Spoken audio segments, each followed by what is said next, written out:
Standing in that sterile courtroom, listening to my son's biological mother claim I had poisoned him against her while she held legal papers demanding half his fortune, I smiled and handed the judge a single flash drive.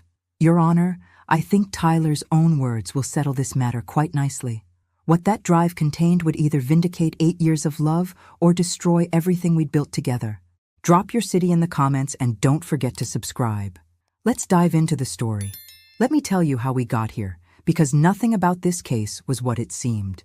My grandson Tyler was 15 when his parents dumped him on my doorstep like an unwanted Christmas gift that couldn't be returned.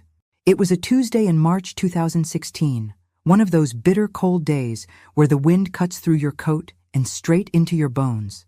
I was 61 then, recently retired from 30 years of teaching high school English, looking forward to quiet afternoons with my books and maybe finally learning to paint watercolors. The doorbell rang at 8:30 in the evening. Through the peephole, I saw Jennifer, my son David's ex-wife, shifting nervously on my front porch. Behind her stood Tyler, my grandson, looking like he'd rather be anywhere else on earth. 2 suitcases sat at his feet like condemned luggage.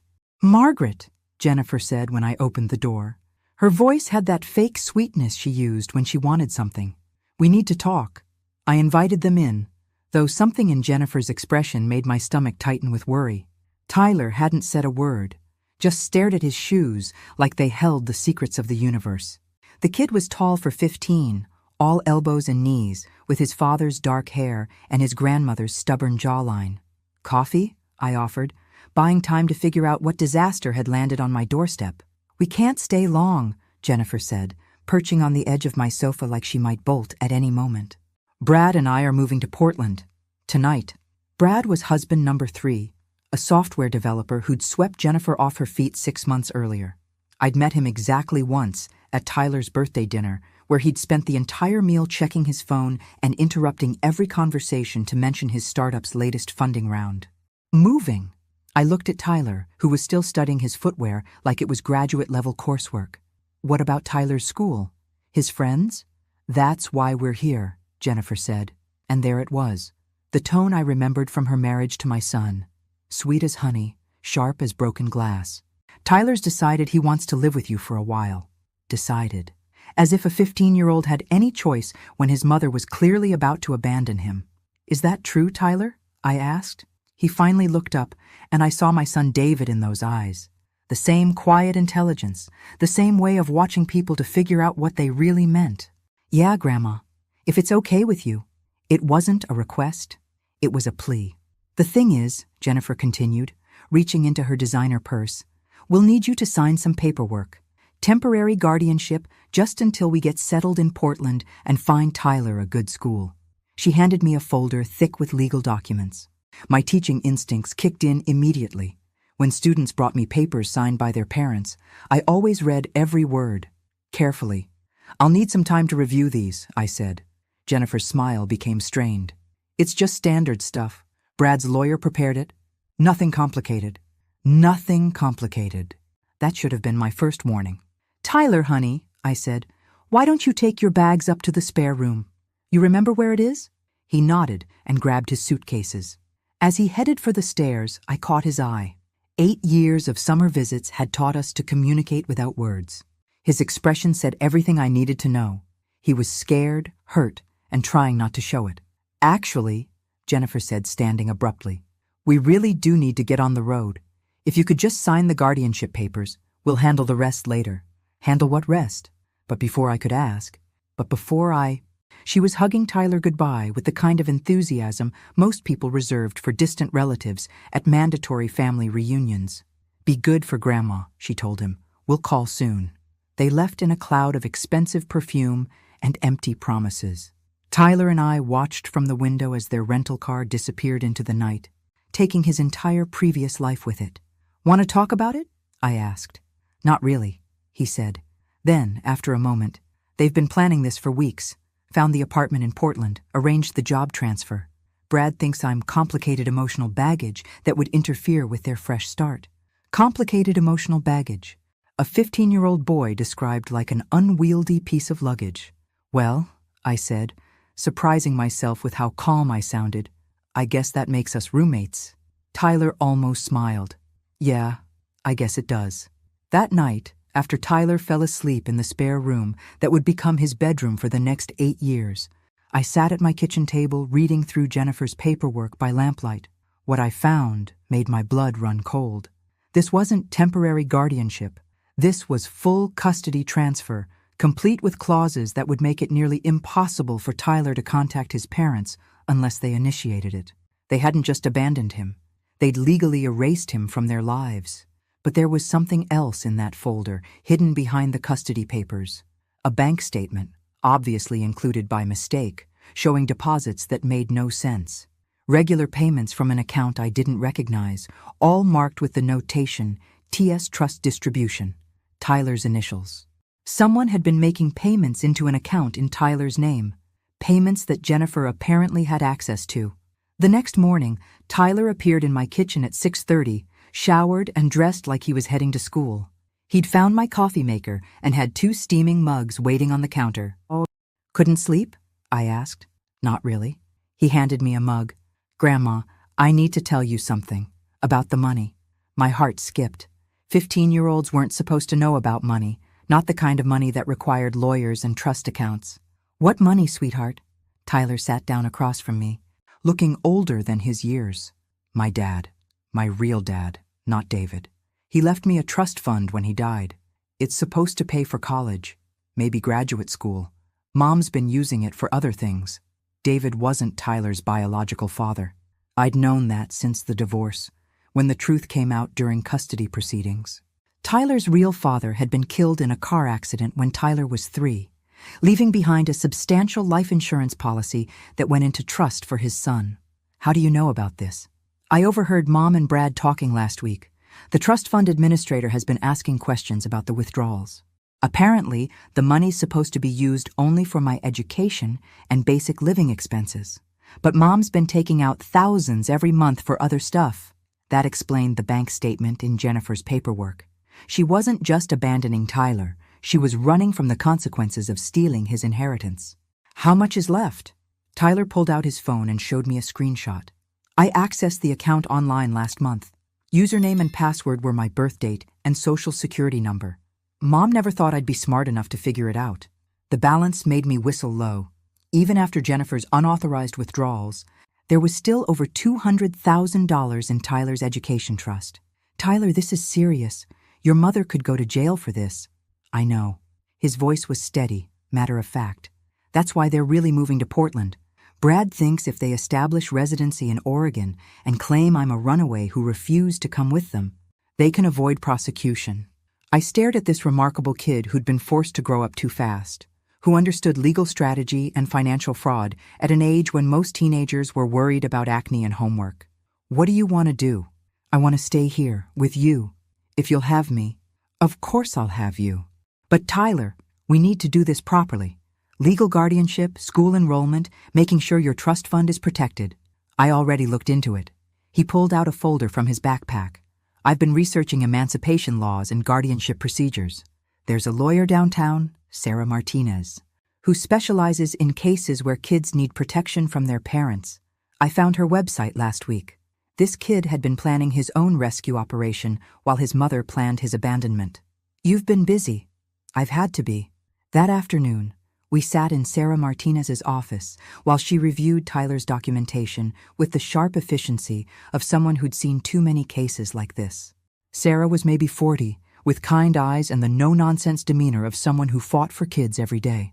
"This is textbook financial abuse," she told us after reading through everything. The trust fund theft, the abandonment disguised as voluntary placement, the attempt to establish alternate residency to avoid consequences. "Tyler, you're very lucky your grandmother is willing to take guardianship. What happens to my mom?" Sarah's expression softened. "That depends on whether she returns the money voluntarily and cooperates with the investigation. But Tyler, I have to ask, are you sure you want to pursue this? Once we file these papers? There's no going back. Your relationship with your mother will be permanently changed." Tyler was quiet for a long moment. Then he said, "She changed it first. I'm just protecting what's left." We walked out of Sarah's office that day with temporary emergency guardianship papers and a plan to file for permanent custody within the month. Tyler was officially my responsibility, and I was officially his legal guardian. That evening, my phone rang. Jennifer's number. "Margaret, we need to talk." Her voice was different now, desperate. "There's been a misunderstanding about Tyler's situation." "No misunderstanding," I said calmly. "I filed for legal guardianship. Tyler will be staying with me permanently." "You can't do that. I'm his mother. Mothers don't steal their children's inheritance money and abandon them to avoid prosecution." The silence on the other end was deafening. "I don't know what Tyler told you, but—" "Tyler didn't tell me anything. Your lawyer did. The one who prepared these very thorough custody transfer documents that you tried to trick me into signing." When Jennifer spoke again, her voice was pure ice. "This isn't over, Margaret. Tyler is my son, and I will get him back, along with what's rightfully ours." She hung up before I could respond, but her words stuck with me. What's rightfully ours, not his, ours. That night, Tyler found me sitting at the kitchen table, staring at the phone. "She called, didn't she?" "How did you know?" "Because she's predictable. She's not calling because she misses me or feels guilty. She's calling because someone told her about the guardianship papers, and she's realizing she might actually face consequences." "Tyler, are you sure you're only 15? He smiled, the first genuine smile I'd seen since he arrived. "Sometimes I feel like I'm 40. But yeah, I'm 15, and I'm exactly where I want to be." I hugged him then. This amazing kid who'd been forced to navigate adult problems with more grace and intelligence than most adults managed. Whatever came next, we'd face it together. But as I fell asleep that night, Jennifer's words echoed in my head. "This isn't over." Something told me she was absolutely right. 6 months later, Tyler had transformed my quiet retirement into something I'd never expected, the most rewarding challenge of my life. He'd enrolled at Lincoln High School, made the honor roll twice, and joined the computer programming club. Most evenings, he could be found at the kitchen table, textbooks spread around his laptop like academic war plans. The kid was brilliant. Not just smart, brilliant. His teachers started calling to tell me about his exceptional work in calculus and computer science. His programming teacher, Mr. Henderson, pulled me aside at parent-teacher conferences to explain that Tyler was already working at college level. "Mrs. Thornton," he said, "Tyler's not just learning programming languages. He's inventing solutions to problems I didn't even know existed. I've been teaching for 20 years, and I've never seen anything like it." What Mr. Henderson didn't know was what I discovered when Tyler left his laptop open one evening. He wasn't just doing homework. He'd been developing some kind of mobile application, working late into the night on code that looked like advanced mathematics to my English teacher eyes. "Tyler," I said the next morning over breakfast, "what exactly are you building on that computer?" He looked up from his cereal, suddenly sheepish. "It's probably nothing. Just an idea I had for making online shopping more secure." "Show me." He walked me through his creation, explaining in terms I could actually understand. Tyler had designed an app that would allow people to make online purchases without ever sharing their actual credit card information. Instead, the app generated temporary, one-time use payment codes that would protect users from fraud and identity theft. "Tyler, this is incredible. Have you shown this to anyone?" "Just Mr. Henderson. He thinks I should enter it in the state technology competition next month." "You absolutely should." What I didn't tell Tyler was that I'd been doing some research of my own. During my lunch breaks at the library, I'd taken a part-time job shelving books to help with Tyler's expenses. I'd been reading about teenage entrepreneurs and technology startups. Kids Tyler's age were creating companies, getting investors, making millions. The state technology competition was held at the university in April. I watched Tyler present his security app to a panel of judges that included professors, business executives, and venture capital investors. He explained complex technical concepts with the clarity of a natural teacher, answered their rapid-fire questions with confidence, and demonstrated his app with the kind of stage presence that came from absolute certainty in his work. He won. First place, a $10,000 scholarship, and something even more valuable: the business card of every judge on that panel. "Mrs. Thornton, said a woman in an expensive suit who introduced herself as Victoria Chen from Pacific Northwest Ventures. Your grandson has created something remarkable. Has he considered turning this into an actual business? He's 16, I said. Shouldn't he be thinking about college? Victoria smiled. Mrs. Thornton, kids Tyler's age are running multi-million-dollar companies. If he's interested, I'd love to arrange a meeting to discuss investment opportunities. That night, Tyler and I sat in our kitchen, because it truly felt like ours now, and talked about possibilities that seemed too incredible to be real. What do you think, Grandma? Should I try to start a real company? I looked at this remarkable young man who'd gone from abandoned teenager to potential entrepreneur in less than a year. Tyler, I think you should try whatever makes you happy. But first, I need to ask you something important. What? Are you doing this because you love it? Or because you think you need to prove something? Tyler was quiet for a long moment, considering the question with the seriousness it deserved. Both, I guess. I love the programming, the problem solving, the way everything clicks together when you figure out the right solution. But yeah, I also want to prove that I'm worth more than she thought. She, his mother. Jennifer's abandonment still motivated him, even as he built something extraordinary. Tyler, you don't have to prove your worth to anyone, especially not to someone who couldn't see it in the first place. I know, he said, but if I can build something amazing, something that helps people and makes money at the same time, wouldn't that be the best kind of proof? 3 weeks later, Victoria Chen sat in our living room with a term sheet that made my head spin. Pacific Northwest Ventures wanted to invest $500,000 in Tyler's security app company in exchange for 30% ownership. They'd provide office space, mentorship, legal support, and connections to major retailers who might want to license Tyler's technology. The standard age requirement for business ownership is 18, Victoria explained, but we can structure this as a partnership with Mrs. Thornton as the legal business owner until Tyler reaches majority. I looked at Tyler. What do you think? I think I want to try. Then let's try. We signed the papers on Tyler's 17th birthday. Secure Shop Technologies was officially born, with Tyler as Chief Technology Officer, me as nominal CEO, and Victoria as lead investor and advisor. What happened next exceeded everyone's wildest projections. Tyler's app launched 6 months later and was adopted by 3 major online retailers within the first quarter. By Christmas, Secure Shop was processing over 1 million transactions per month. By Tyler's 18th birthday, we had 12 employees and had expanded into fraud prevention for small businesses. Jennifer called exactly once during this period. Tyler had just been featured in a local newspaper article about young entrepreneurs when my phone rang. I saw the article, she said. No greeting, no pleasantries. Tyler's doing well. Yes, he is. I suppose you think this proves something. It proves Tyler's remarkable.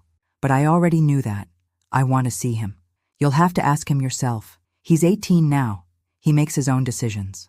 Give me his number. No.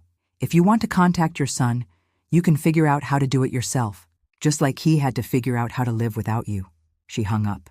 Tyler never mentioned receiving any calls from his mother, and I never asked. By the time Tyler turned 20, Secure Shop Technologies had grown into something none of us had anticipated. We'd moved to a real office building, hired a team of 26 employees, and secured contracts with some of the biggest names in e-commerce. Tyler had become the public face of the company, speaking at conferences and being interviewed by business magazines about the future of online security. But it was Tyler's 21st birthday when everything changed. Victoria came to our house that evening with a bottle of champagne and an expression I'd never seen before. Tyler, she said, we need to talk about an opportunity that just came up. Amazon wants to buy Secure Shop. The number she mentioned made me sit down hard. $47 million. Tyler would become one of the youngest millionaires in the state. Our quiet little family business had somehow become worth more money than I'd ever imagined existed. What do you think, Grandma? Tyler asked. I looked at this amazing young man who'd started with nothing but determination and brilliance, who'd built something extraordinary while still finding time to help with dishes and remember to call me if he was going to be late coming home. I think, I said carefully, that you should do whatever feels right to you. But Tyler, I need to tell you something. What? I'm proud of you. Not because of the money or the success, but because of who you are. You're kind, hardworking, and decent. Money doesn't change that, but don't let it define it either. Tyler smiled. I know exactly what I want to do with the money, and I know exactly who I want to share it with. 3 weeks later, we sat in a lawyer's office signing papers that would change our lives forever. Tyler sold Secure Shop Technologies to Amazon for $47 million. But before the ink was dry, Tyler handed me a set of documents I hadn't expected. He'd used part of the money to buy me a house. Not just any house, but the Victorian mansion I'd admired during our evening walks for the past 5 years. The house came with a trust fund that would pay all my expenses for the rest of my life and a savings account with enough money to travel anywhere I wanted to go. Tyler, I can't accept this. Yes, you can. You saved my life, Grandma. Let me return the favor. That night, I lay in bed thinking about the incredible journey we'd been on together. From abandoned teenager to millionaire entrepreneur in 5 years. It seemed like a fairy tale. But fairy tales I remembered from my years teaching literature often have villains who return just when the heroes think they're safe. I should have been more careful what I wished for. 2 months after the Amazon sale, life had settled into a routine that felt too good to be true. Tyler had moved into a downtown apartment. Nothing flashy, just a nice 2-bedroom with a view of the city, while I adapted to living alone in the beautiful Victorian house he'd bought me.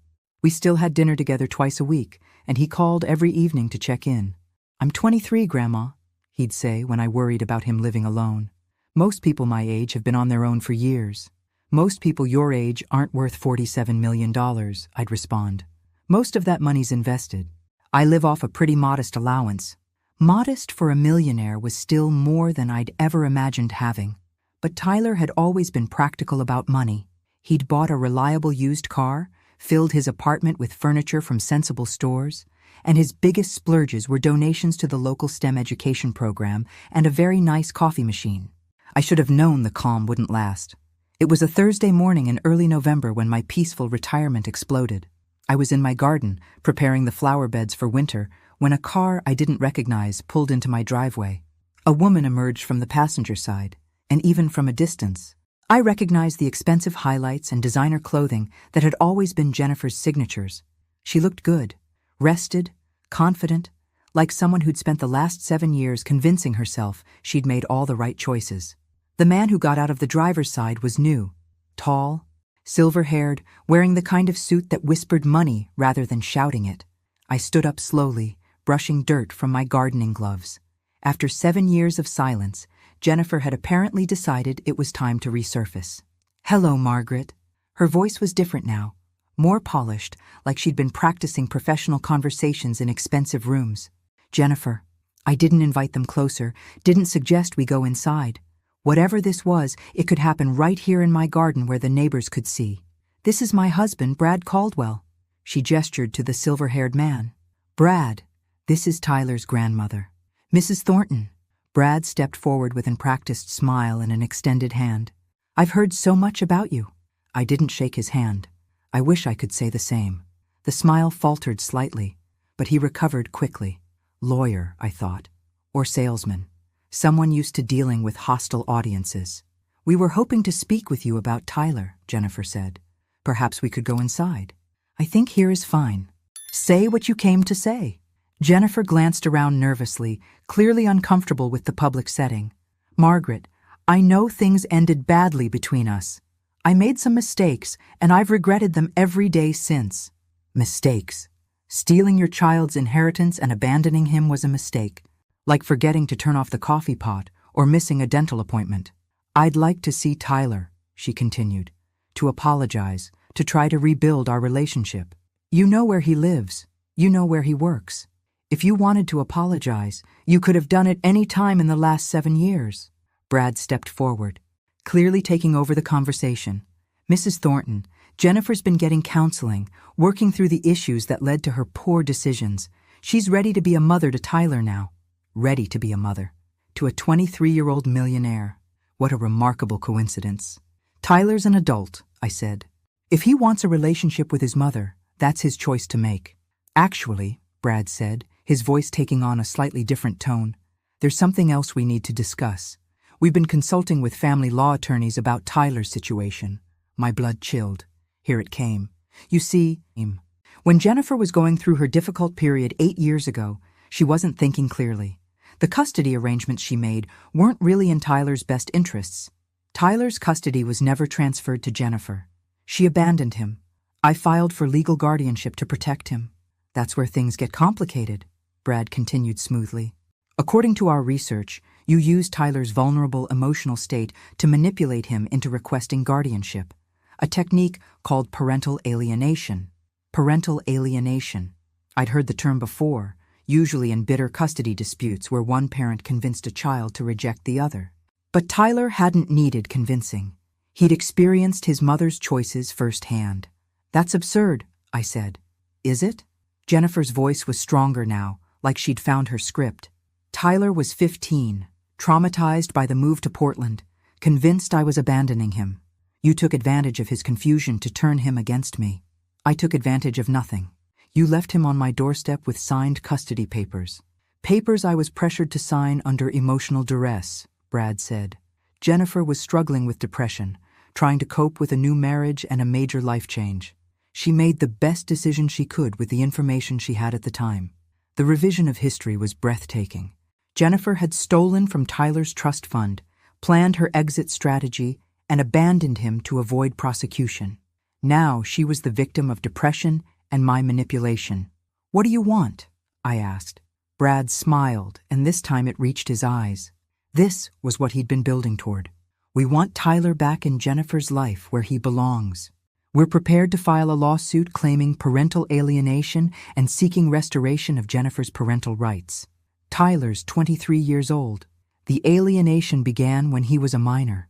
The psychological damage from that alienation continues to affect him as an adult. We're seeking court-ordered family therapy, supervised visitation, and financial compensation for the emotional distress Jennifer has suffered. Financial compensation. There it was. How much? I asked. We think $20 million would be appropriate, Brad said casually. Half of Tyler's settlement, representing the mother-son relationship that was unlawfully severed. $20 million. For the mother who'd stolen from her son's college fund and abandoned him to start fresh with a new husband. I see. I pulled off my gardening gloves slowly, buying time to think. And if Tyler refuses, then we'll have to seek legal remedies. Court-ordered reconciliation, supervised contact, whatever it takes to restore the relationship that was damaged by your interference. They were going to put Tyler through a public legal battle, drag his childhood trauma through the courts, and force him to pay his mother $20 million for the privilege of being abandoned. I'll need to discuss this with Tyler, I said. Of course, Jennifer said, her voice gentle now that the threat had been delivered. But Margaret, I hope you'll encourage him to do the right thing. I just want my son back.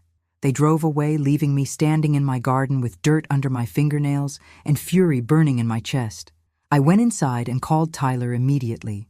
Grandma, what's wrong? You sound upset. Tyler, I need you to come over right now. Your mother just paid me a visit. The silence on the other end was deafening. She's back, he said finally. Yes, and she's not alone. Tyler arrived 20 minutes later, his face grim but unsurprised. I told him everything. The allegations, the lawsuit threat, the demand for $20 million. $20 million, he said when I finished, for abandoning me and stealing my college money. Tyler, I'm so sorry. I should have seen this coming. You couldn't have. I should have, though. I should have known she'd want her share of the money she tried to steal in the first place. He was quiet for a long moment, staring out my front window like he could still see the car in my driveway. What do you want to do? I asked. Tyler turned to me with an expression I'd seen before when he was 15 and deciding whether to access his trust fund account, when he was 17 and deciding whether to start a business, when he was 23 and deciding whether to sell his company. I want to beat them, he said quietly. I want to beat them so thoroughly that they never try anything like this again. How? Tyler smiled, and for a moment I saw the determined 15-year-old who'd planned his own rescue operation while his mother planned his abandonment. Leave that to me, Grandma. I've been recording every conversation I've had since I was 16. Old habits from living with people you can't trust. Recording conversations. It took me a moment to understand what he was saying. Tyler, You've been recording everything for 7 years? Everything important, including some very interesting phone calls from dear old Mom that she probably doesn't remember making. Something in his voice made me smile for the first time since Jennifer had stepped out of that car. What kind of phone calls? The kind where she explained exactly why she left me with you, and what she planned to do if I ever became successful enough to be worth her attention again. My grandson had been planning for this day for 7 years. Game on, Jennifer. 3 weeks later, I sat in the offices of Blackwell, Morrison & Associates, the prestigious law firm Tyler had retained to handle Jennifer's inevitable lawsuit. The meeting room was all polished mahogany and leather chairs, the kind of place designed to intimidate people into settlements. Jennifer's lawyer was exactly what I'd expected. Sharp suit, sharper smile, and the confident air of someone who'd built a career on family destruction. His name was Marcus Webb, and according to Tyler's research, he specialized in high-net-worth divorce cases and family litigation. Mrs. Thornton, Webb began, arranging his papers with theatrical precision. We're here today to avoid an ugly court battle that won't serve anyone's interests. Tyler's lawyer, Sarah Martinez, the same woman who'd helped us establish guardianship 8 years ago, smiled politely. Of course, Mr. Webb, my clients are always interested in reasonable negotiations. Jennifer sat beside Webb, looking uncomfortable but determined. She'd dressed carefully for the meeting, all maternal concern and wounded dignity. Brad sat behind her in the observer section, taking notes and trying to look supportive. My client has suffered tremendous emotional distress from the unlawful alienation of her son, Webb continued. 8 years of missed birthdays, holidays, milestones. The graduation she couldn't attend, the business success she couldn't celebrate. The graduations she'd chosen not to attend, the success she'd only learned about from newspaper articles. But facts had never been Jennifer's strong suit. Additionally, Webb said, Mrs. Caldwell has incurred substantial legal expenses trying to restore contact with her son. Therapy costs, consultation fees, the emotional toll of being separated from her child. What exactly are you proposing? Sarah asked. Webb slid a document across the mahogany table. $25 million in compensatory damages, plus an agreement for Tyler to participate in court-supervised family reunification therapy. $25 million. They'd increased their demand since the garden visit. That's quite an increase from your initial request, Sarah observed. We've had time to calculate the full extent of the damages, Webb replied smoothly. $25 million represents fair compensation for the mother-son relationship that was destroyed by parental alienation. I looked at Jennifer, this woman who'd stolen from her own child and abandoned him when consequences loomed. She couldn't meet my eyes, but I saw her glance nervously at the recording equipment Sarah had placed on the table. Before we respond, Sarah said, I'd like my clients to understand exactly what you're alleging. Mrs. Caldwell is claiming that Mrs. Thornton deliberately manipulated Tyler into rejecting his mother? Exactly. Using classic parental alienation techniques, poisoning Tyler against his mother during a vulnerable time in his adolescence. And this began when Tyler was 15? Correct. Sarah nodded thoughtfully. So your position is that Tyler's rejection of his mother was not based on Mrs. Caldwell's actual behavior, but on Mrs. Thornton's manipulation? That's right. Sarah reached into her briefcase and withdrew a digital audio player. Mr. Webb, I'd like you to listen to something. She pressed play. Jennifer's voice filled the room, tinny but unmistakable through the small speakers. Brad, I need you to understand something about Tyler. He's not like other kids. He's manipulative, demanding, always guilt-tripping me about spending time with him. I can't build a new life with him dragging me down constantly. The blood drained from Jennifer's face. Brad shifted uncomfortably in his chair. The recording continued. The trust fund thing is perfect cover. If we move to Portland now, I can claim Tyler chose to stay behind. No one will question a teenager wanting to finish high school with his friends. Webb held up a hand. Where did you obtain this recording? Tyler made it, Sarah said simply. He's been documenting conversations with his mother since he was 15 years old. A wise precaution, as it turns out.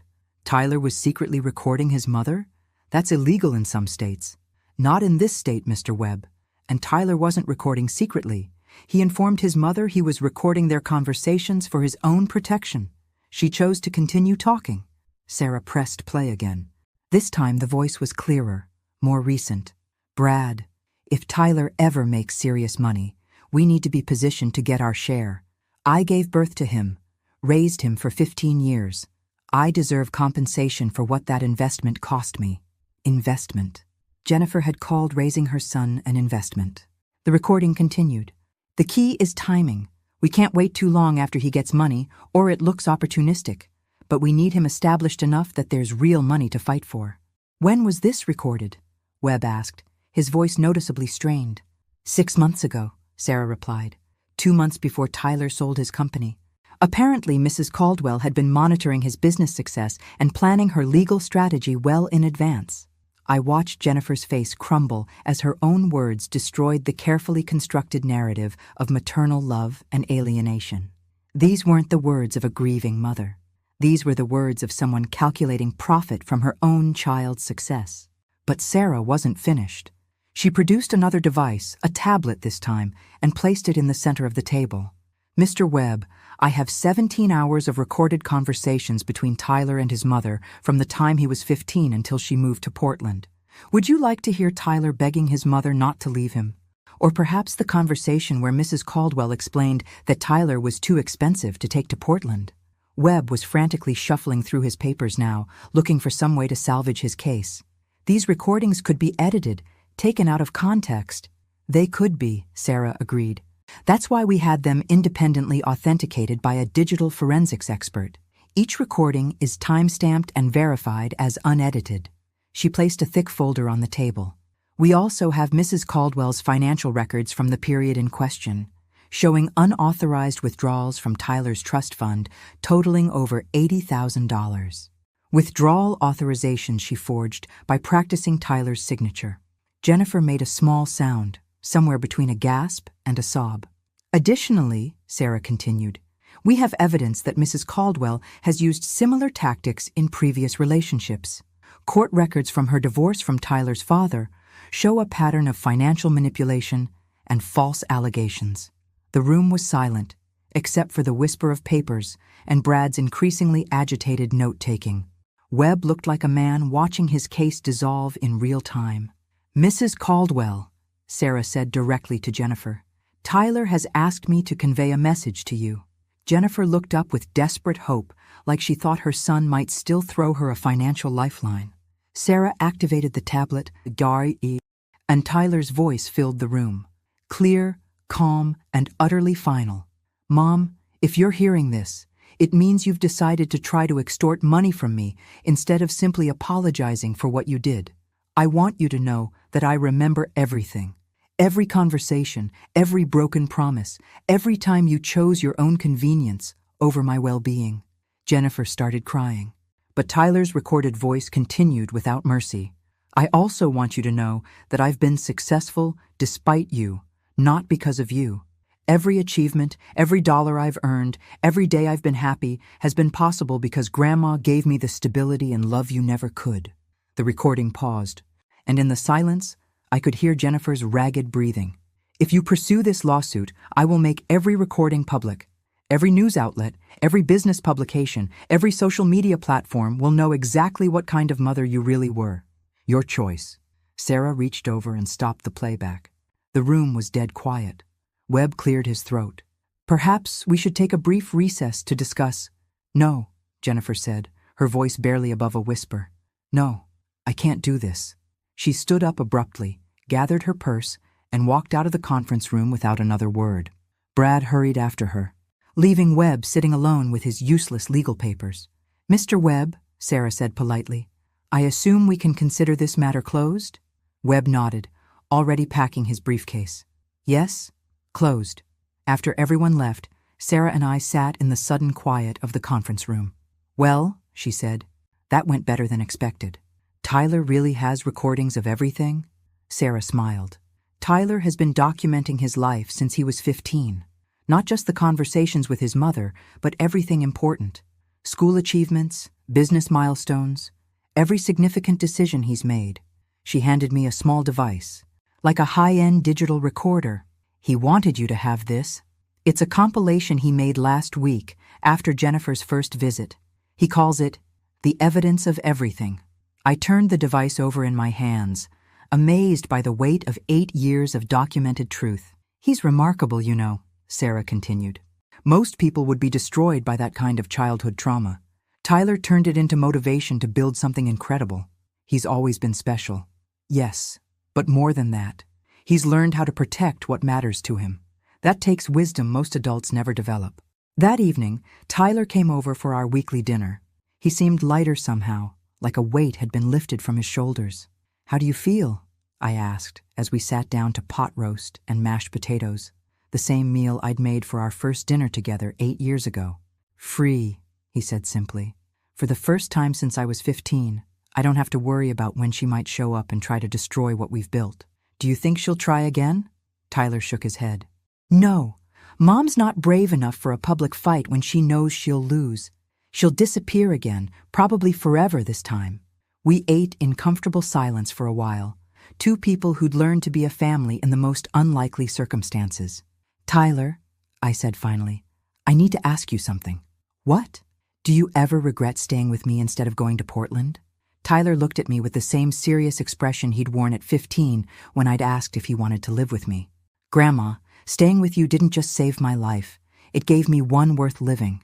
He reached across the table and squeezed my hand. "Besides, where else was I going to learn to make pot roast this good?" I laughed, feeling tears start in my eyes. This remarkable young man who'd grown up too fast, who'd built something extraordinary out of abandonment and betrayal, who'd chosen love over bitterness and family over DNA. "I love you too, sweetheart." Outside, the first snow of winter was beginning to fall, covering the world in clean white silence. Inside, Tyler and I sat at our kitchen table, two people who'd found each other in the wreckage of someone else's poor choices and built something beautiful from what was left. Jennifer was gone. The lawsuit was finished. Tyler's money was safe, but more importantly, our family was exactly where it belonged, together. 2 years passed in blissful peace after Jennifer's failed lawsuit attempt. Tyler had used his Amazon money wisely, investing most of it and launching a nonprofit foundation that provided STEM education grants to underprivileged kids. At 25, he'd found his purpose beyond just making money. He wanted to give other abandoned kids the opportunities he'd been lucky enough to create for himself. I was 71 and loving every minute of retirement.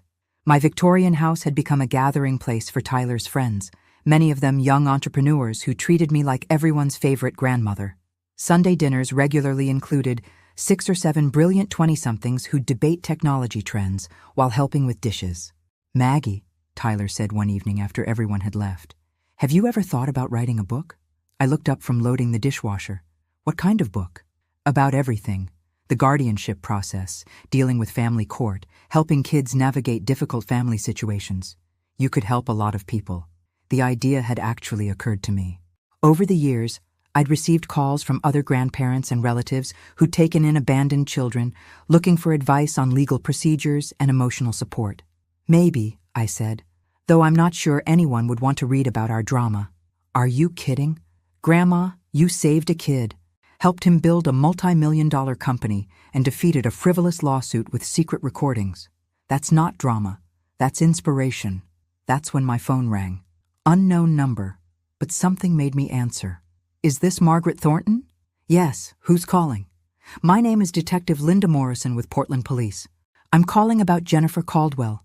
You knew her as Jennifer Patterson, Tyler Patterson's mother." My stomach dropped. Tyler looked up from his laptop, alert to the change in my voice. "What about Jennifer?" "Mrs. Thornton, I need to inform you that Mrs. Caldwell died last week in what appears to be a murder-suicide. She and her husband Brad were found in their apartment.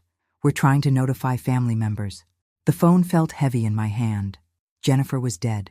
Despite everything she'd put Tyler through, I felt a strange sadness for the woman who'd never learned to love her remarkable son. "Mrs. Thornton, there's something else. Mrs. Caldwell left behind some documents that mention your grandson Tyler. We'd like to speak with him if possible." "What kind of documents?" "That's something we'd prefer to discuss in person. Would it be possible for Tyler to come to Portland? Or would you prefer we send an officer to your location?" Tyler was watching me intently, reading my expression with the skill that came from 8 years of close communication. "We'll come to Portland," I said. When would be convenient? Tomorrow, if possible. This is somewhat urgent. After I hung up, I told Tyler everything. He listened without interrupting, his face showing no emotion as I explained that his mother was dead. "How do you feel?" I asked when I finished. Tyler was quiet for a long moment. "Sad," he said finally. "Not because she's gone, but because she never figured out how to be happy with what she had." We drove to Portland the next day. Detective Morrison was a woman about my age with kind eyes and the careful manner of someone who delivered bad news professionally. She met us at the police station with a file folder and a sympathetic expression. "Tyler, I'm sorry for your loss," she began. "Thank you. What can you tell us about what happened?" "Your mother and stepfather were found in their apartment last Tuesday. Brad had been shot, and Jennifer died from what appears to be a self-inflicted gunshot wound. There was a note." Detective Morrison opened her folder and withdrew a handwritten letter. "The note is primarily addressed to you, Tyler. Jennifer asked that it be delivered to you personally." Tyler took the letter with steady hands.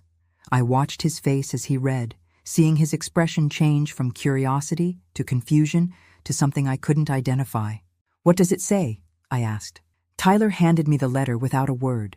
Jennifer's handwriting was shaky, desperate. "Tyler, by the time you read this, I'll be gone. I can't live with what I've done anymore. Not just to you, but to other people. Brad convinced me to try to get money from you, but that wasn't the worst thing we did. There are other families, other children we hurt with the same lies. I kept records of everything because Brad said we might need evidence later. The police will find all of it. I'm leaving you this information because you're the only one strong enough to help the people we hurt. I'm sorry for everything. I'm sorry I was never the mother you deserved. You were always the best thing I ever did, and I ruined it because I was too weak and selfish to see what mattered. Take care of Margaret. She's the real mother in this story." I looked up at Detective Morrison. "What records?" "That's why we needed to speak with Tyler. Jennifer and Brad apparently ran a sophisticated con operation targeting wealthy families with estranged children. They'd research family situations, approach the wealthy family member claiming parental alienation, then demand money to reunite the family." Tyler's face had gone pale. "How many families?" "We've identified at least 12 cases over the past 5 years. The total amount they extorted is over $3 million. $3 million stolen from families by exploiting their guilt and love. Jennifer hadn't just tried to extort money from Tyler. She'd built an entire business around family destruction. The records Jennifer left behind include detailed notes on each case, including audio recordings of their victims agreeing to pay money to avoid lawsuits. She documented everything, almost like she was proud of what they'd accomplished." Detective Morrison pulled out another document. "There's something else, Tyler. According to the financial records, Jennifer put aside money in a separate account. She called it Tyler's Fund. It contains almost $400,000. Tyler stared at the bank statement Detective Morrison handed him. "She was saving money for me?" "It appears so. The deposits match the timeline of their con operations. It's like she was setting aside a percentage of everything they stole, earmarked for you." I felt sick. Jennifer had been stealing from other families while simultaneously saving money for the son she'd abandoned. It was twisted beyond comprehension. "What happens to the victims?" Tyler asked. "That's complicated. Brad and Jennifer spent most of the money they stole. The $400,000 in Tyler's fund is the only significant amount left. We'll be contacting all the victims, but there's not much we can recover." Tyler was quiet on the drive back home. I could see him thinking, processing, trying to make sense of his mother's final gesture. "She really believed she was doing something for me," he said finally. "Twisted people often convince themselves their worst actions have noble motivations. What should I do with the money?" I looked at this remarkable young man who continued to surprise me with his capacity for wisdom and compassion. "What feels right to you?" Tyler smiled, the first time since we'd gotten the call from Portland. "I think I know exactly what to do." 6 months after Jennifer's death, Tyler had turned his mother's blood money into something beautiful. He'd created the Family Restoration Fund, using the $400,000 as seed money to help families who'd been victims of con artists and family exploitation schemes. "It's not about the money," he explained to the local newspaper reporter who'd come to cover the fund's launch. "It's about helping families heal from the kind of damage people like my mother and stepfather caused." The article ran with the headline, "Local Entrepreneur Transforms Tragedy into Hope." Tyler's photo showed him standing next to the foundation's new office, looking professional and determined. What the article didn't mention was that Tyler had contributed an additional $2 million of his own money to make the fund substantial enough to help serious numbers of families. I was proud of how he'd handled everything, but I was also worried. Tyler had been working 18-hour days setting up the foundation, personally reviewing every application for help, traveling to meet with families who'd been victimized by schemes similar to what Jennifer and Brad had run. "Tyler, you're going to burn yourself out," I told him over one of our increasingly rare dinners together. "I'm fine, Grandma. This is important work." "It is important, but you can't save everyone, and you can't fix what your mother broke by working yourself to death." Tyler set down his fork and looked at me with tired eyes. "I keep thinking about those 12 families, people who lost money they probably couldn't afford, who were manipulated when they were trying to do the right thing for their children. Mom and Brad destroyed those relationships, probably permanently, and you're trying to fix that. I'm trying to help. There's a difference." That's when my doorbell rang. It was nearly 9 o'clock, too late for social calls. Tyler and I exchanged glances before I went to answer it. A woman stood on my porch, maybe 40 years old, with the kind of exhaustion that comes from fighting battles you can't win. Behind her was a man about the same age and 2 teenage kids who looked like they'd rather be anywhere else. "Mrs. Thornton, my name is Rebecca Santos. I think your grandson has been trying to reach me." Rebecca Santos. I recognized the name from Tyler's files. Her family had been one of Jennifer and Brad's victims, manipulated out of nearly $300,000 in a fake family reunification scheme involving Rebecca's estranged adult daughter. "Come in," I said immediately. "Tyler's here." Tyler appeared in the living room, and I saw his face light up with recognition. "Mrs. Santos, I'm so glad you came. I was hoping we could meet in person." Rebecca looked around nervously, clearly uncomfortable.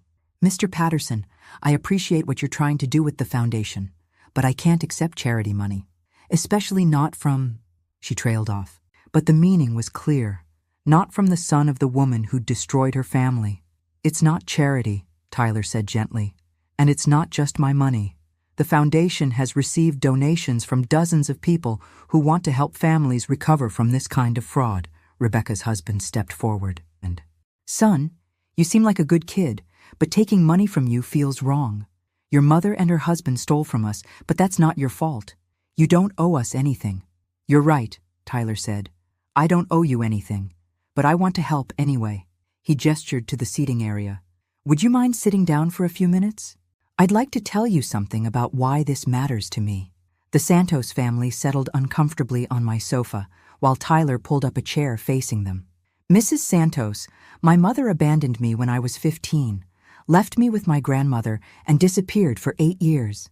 The only time she came back was when she found out I had money.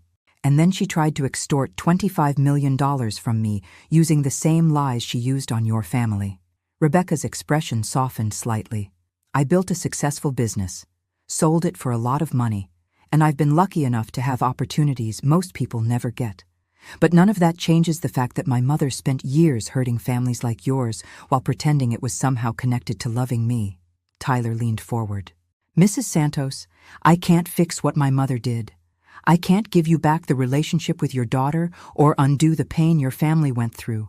But I can make sure that the money she set aside for me goes to something worthwhile." "What are you asking us to do?" Rebecca asked. "Accept help getting back on your feet financially.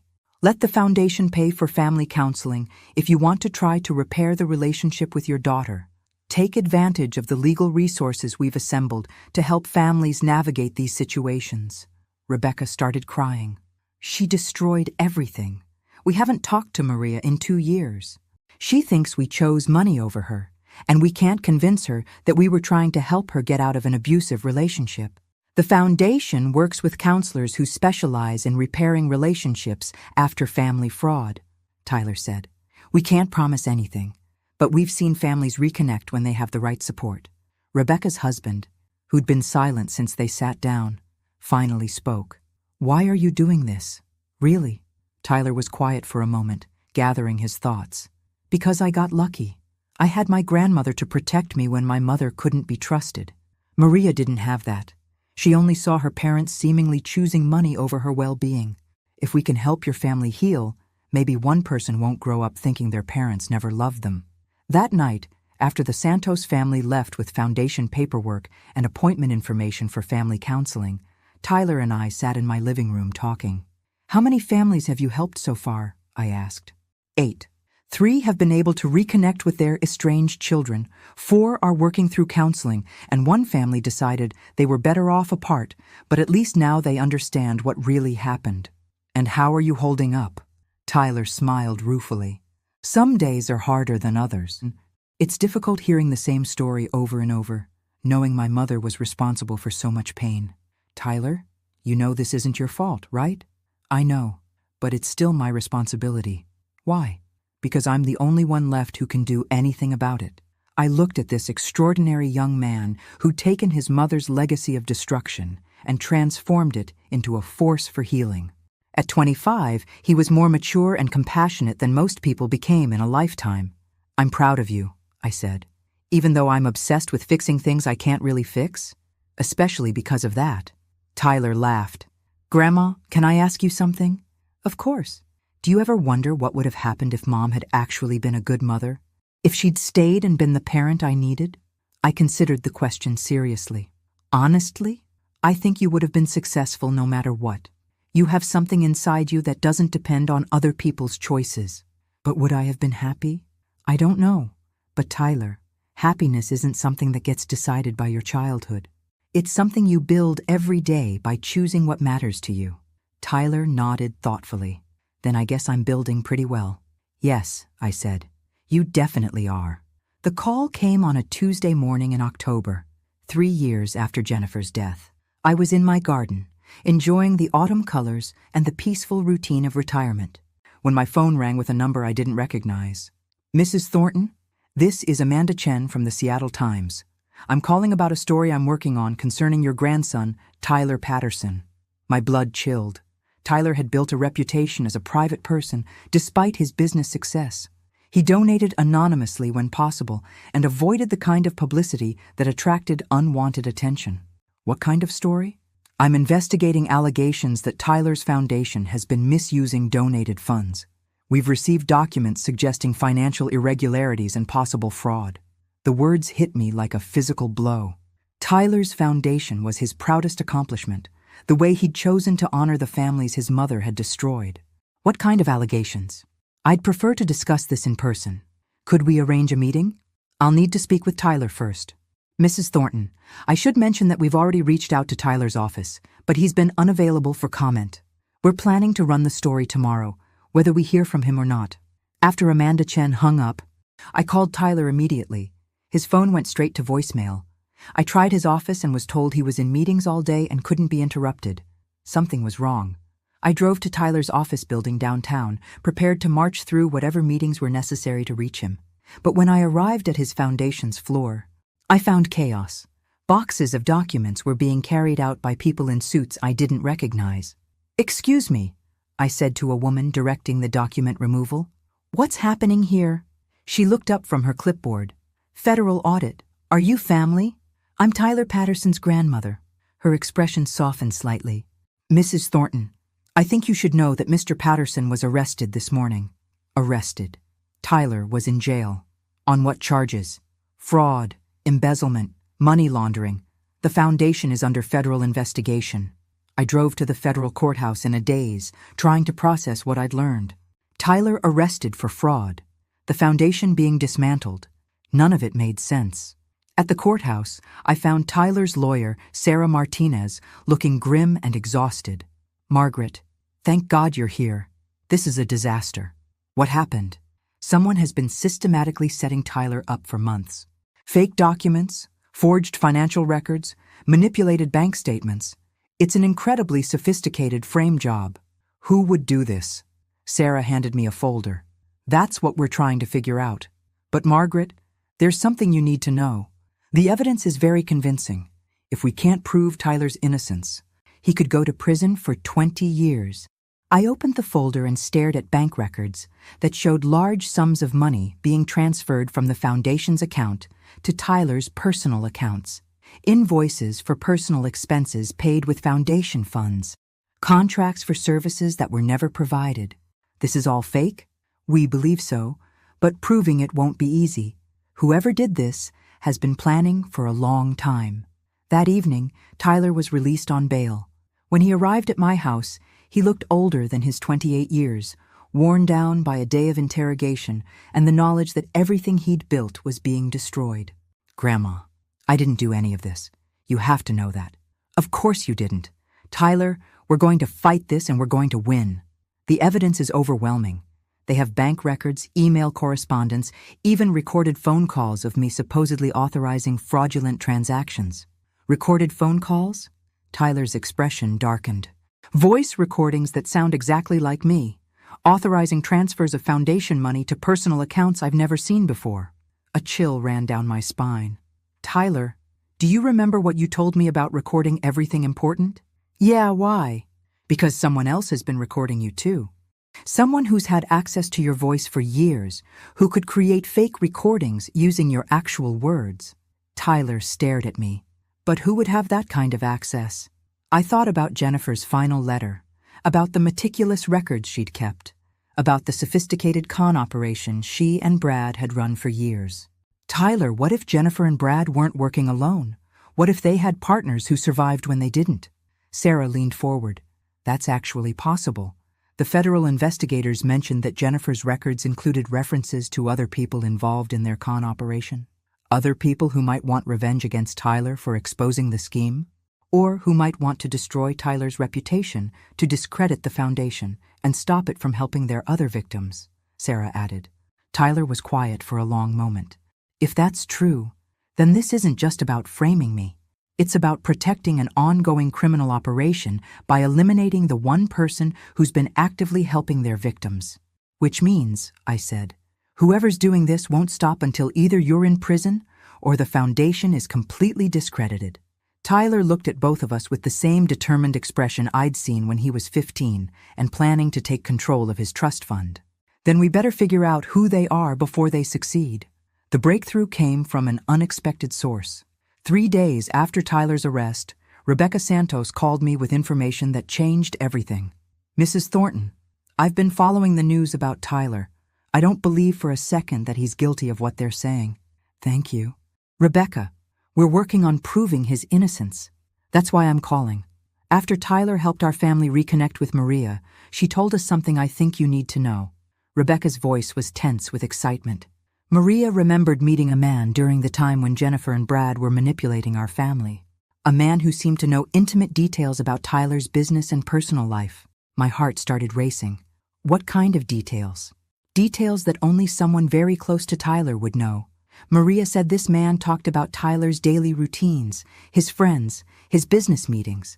She thought it was strange at the time because Jennifer claimed she hadn't spoken to Tyler in years. Did Maria get a name? She only remembered a first name. Marcus. But Mrs. Thornton, there's more. Maria said this Marcus person was the one who suggested targeting Tyler for money when Jennifer's other cons started getting too risky. Marcus. I remembered that name from somewhere. Rebecca, did Maria describe what this man looked like? Tall? Well-dressed, silver hair? She said he reminded her of a lawyer or businessman. The description triggered a memory. Marcus Webb, Jennifer's lawyer from the failed lawsuit 3 years ago. The man who'd confidently presented Jennifer's parental alienation case until Tyler's recordings destroyed his arguments. Rebecca, I think I know who this is. Thank you for calling. I immediately contacted Sarah Martinez with the information. Within hours, she dug up Marcus Webb's background and discovered connections that made my skin crawl. Margaret, Marcus Webb isn't just a family law attorney. He's been investigated twice for insurance fraud and once for client fund theft. The charges were dropped due to insufficient evidence, but the pattern is clear. And he represented Jennifer? Yes, but there's more. I've been reviewing the financial records from Tyler's case, and some of the fake documents have legal language that's consistent with Webb's previous filings in other cases. Sarah pulled out a comparison chart. Look at this. The phrasing in the forged contracts, the specific legal terminology in the fake emails. It's like Webb used templates from his other fraud cases. So Webb has been systematically framing Tyler using the same techniques he's used before? That's what it looks like. And Margaret, I think I know why. Sarah handed me another folder. Webb was Jennifer and Brad's partner in the con operation. According to the records Jennifer left behind, Webb provided legal cover for their schemes, creating fake documentation and threatening victims with lawsuits if they didn't pay. Which means when Tyler exposed the operation with the Family Foundation, he threatened Webb's ongoing criminal enterprise. Exactly. Webb needed to destroy Tyler's credibility and shut down the foundation to protect himself and his remaining criminal partners. The pieces were falling into place with horrifying clarity. Marcus Webb had spent years running sophisticated con operations targeting vulnerable families. When Tyler's foundation started helping Webb's victims and drawing attention to the schemes, Webb had decided to eliminate the threat by framing Tyler for crimes Webb had actually committed. How do we prove it?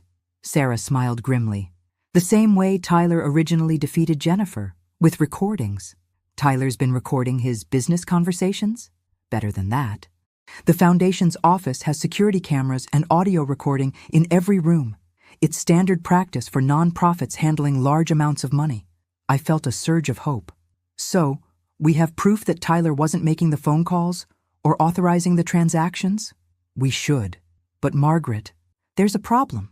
The security system was malfunctioning during the time period when the alleged crimes occurred. Very convenient for whoever was framing Tyler. My heart sank. So we have no evidence. We have no evidence from the Foundation's security system. But Tyler's been recording important calls on his personal devices since he was 15. If Webb contacted Tyler directly during this period, Tyler might have recordings that prove the frame-up. That evening, Tyler, Sarah, and I sat in my living room reviewing 8 years of Tyler's personal recordings. Tyler had been methodical about documenting important conversations, business deals, and legal discussions. Here, Tyler said, stopping the playback. This is a call from 6 months ago. Marcus Webb's voice filled the room, smooth and professional. Tyler, this is Marcus Webb. I represented your mother a few years ago. I wanted to discuss a matter that might be of mutual interest. Tyler's recorded voice responded cautiously. Mr. Webb, I thought our business was concluded. Actually, Tyler, I think there might be an opportunity for us to work together. Your foundation is doing excellent work, and I have clients who might benefit from your services. What kind of clients? Families who've been victimized by con artists and fraud schemes.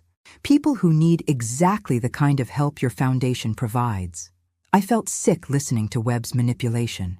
He'd been setting Tyler up from the beginning, creating a relationship that would allow him to gather information and plan the frame-up. There's more, Tyler said, fast-forwarding to another recording. This time, Webb's voice was different, more urgent. Tyler, I've discovered some irregularities in your foundation's financial records. As someone with experience in these matters, I think you should be aware of potential legal exposure. What kind of irregularities?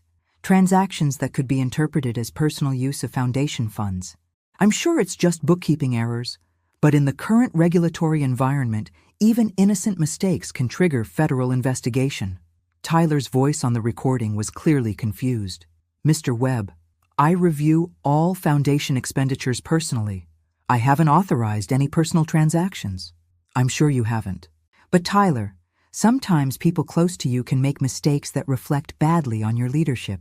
Have you considered bringing in an independent auditor to review your procedures? Sarah paused the recording. He's planting the idea that someone else in Tyler's organization might be stealing money, setting up Tyler to look like either a criminal or an incompetent supervisor. But the recording proves I didn't authorize any fraudulent transactions, Tyler said. Yes, but more importantly, it proves Webb had advanced knowledge of the irregularities before they were discovered by federal investigators. Sarah was right. Webb had called Tyler weeks before the investigation began, warning about financial irregularities that Webb himself had created. We have him, I said. We have enough to create reasonable doubt, Sarah corrected. But to really nail Webb, we need evidence of how he created the fake documents and forged recordings. Tyler was quiet for a moment, thinking. Then he smiled with an expression I recognized from his 15-year-old self. Actually, he said, I think we might have exactly that. The final confrontation happened in federal court on a rainy Thursday morning in December. Tyler's case had attracted national attention as a story about nonprofit fraud. But what the media didn't know was that we'd spent 3 months building a case that would expose a criminal conspiracy spanning years and multiple states. Sarah had worked with federal prosecutors to arrange a deal. If Tyler could provide evidence that proved his innocence and identified the real criminals, the charges against him would be dropped and the investigation would refocus on the actual perpetrators. Marcus Webb sat in the gallery with his own lawyer, confident that his frame-up had been successful. He'd watched Tyler's reputation crumble, seen the foundation's work suspended, and assumed that his criminal operation was safe from exposure. He had no idea what Tyler had been planning.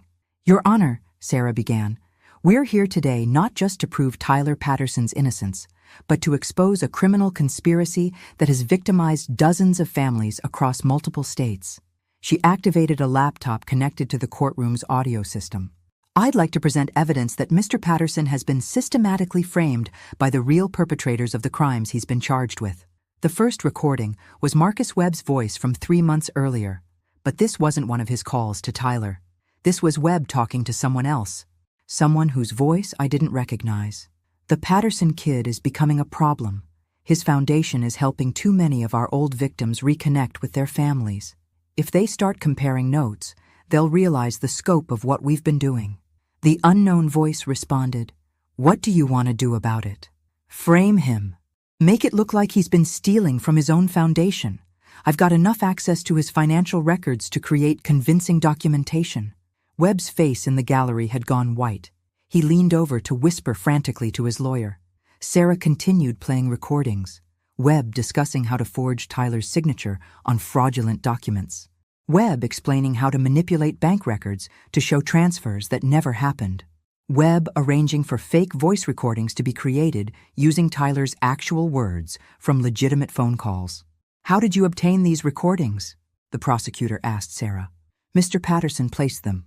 After Marcus Webb contacted him months ago claiming to want to help the foundation, Tyler became suspicious. He began recording all of Webb's communications, including calls Webb made to his criminal associates." Tyler stood up from the defendant's table. "Your Honor, Marcus Webb made a critical mistake.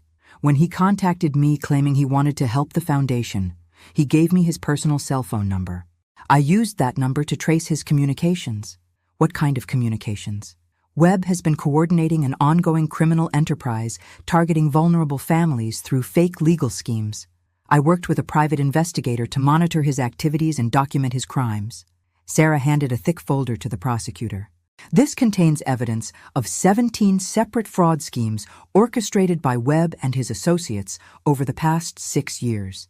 The families they targeted lost a combined total of over $12 million. The courtroom was silent except for the rustle of papers as the prosecutor reviewed Tyler's documentation. "Mr. Patterson, you've been conducting your own investigation while being prosecuted for federal crimes?" Tyler smiled. "Your Honor, I learned a long time ago that when people try to destroy you, the best defense is thorough documentation of the truth. This is exactly what I did when my mother tried to extort money from me. I recorded everything, gathered evidence, and built a case based on facts rather than accusations." Sarah played one final recording. This one was devastating. Webb's voice. "The beauty of framing Patterson is that everyone will believe it. Rich kid, family scandal, nonprofit work that looks too good to be true. Nobody will question whether he's really guilty. Unknown voice. What if he fights back?" Webb's laugh was cold. "He's got no evidence. I've been careful to create a perfect trail of fake documentation. By the time anyone realizes what really happened, I'll have disappeared and Patterson will be in federal prison." The prosecutor stood up. "Your Honor, based on this evidence, the government moves to dismiss all charges against Tyler Patterson and requests the court issue arrest warrants for Marcus Webb and his known associates." Webb tried to run. He actually stood up in the gallery and headed for the courtroom exit, but federal marshals were already waiting. They arrested him in the hallway while news cameras captured everything.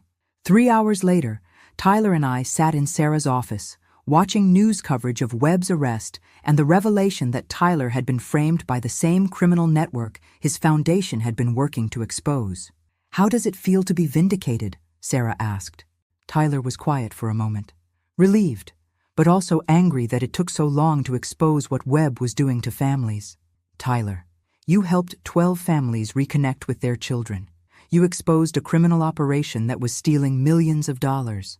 And you proved that even when people try to destroy you, truth and careful documentation will win."